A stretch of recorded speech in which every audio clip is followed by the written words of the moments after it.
Ashama harka fuune akkam jirtu saba bal'aa saba jalatama saba kabajamaa kuni Gadaa Show tokko tamsaasa yaalii Gadaa Show tokko irraa waan muraasa qabannee karaa keessan dhufneerra yaa uummata kabajamaa uummata jalatamaa saba koo pointiiwwan irraa kaafnu waanuma keenya rakkoo keenya furmaata itti barbaadachuuf waliin mari'achuuf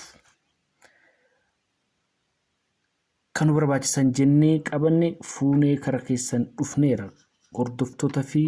dhageeffattoota Gadaa Show keenya qabsoon Oromoo maaliif injifannoo waggootii dheeraaf dhabe yaa saba koo gaafii uummata keenya gaafii abboota keenya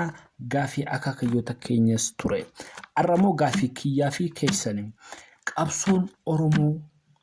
galma akka ga'u maaltu atakarooti ta'e maaltu rakkisaa ture maaliif galma ga'uu dhabe maaliif jaarraa abbaa gadaa maaliidhaaf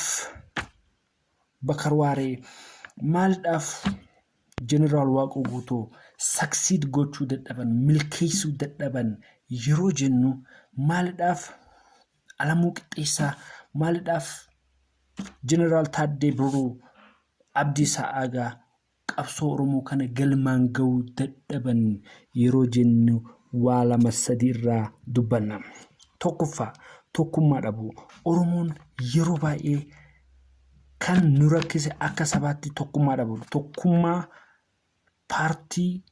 ideoloojii ilaalchaa tokkummaa qabaachuu dhabudha kaayyoo tokko qabna gaafii tokko qabna garuu tokkummaa irratti rakkina qabna rakkinni sun immoo waggootii dheeraadhaaf Oromoon akka kaayyoo isaa galmaan hin geenye nu rakkisaa ture arras nu rakkisaa jira jechuudha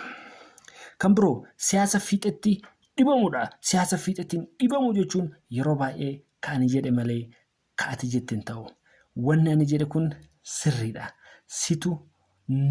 narra beeka anatu sirra beeka jennee yeroo baay'ee walata karuun kuni qabsoo keenya duubatti harkiseera jechuudha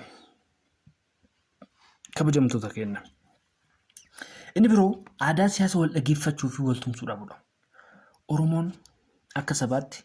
aadaa qaba aadaa keessatti gadaa qabna gadaan bikka itti Oromoo wal dhageeffatu wal tumsu seera walii baasee seera isaa fi mitis kan birootiif ta'us bakka itti baasu ta'us paartileen Oromoo hayyootiin hooggantoonni paartii Oromoo yeroo baay'ee wal dhageeffachuu irratti rakkoo cimaa qabu wal tumsuu irratti rakkoo cimaa qabu wal tumsuu fi wal dhageeffachuu irra waliin diina ta'uu wal mormuu wal jibbuun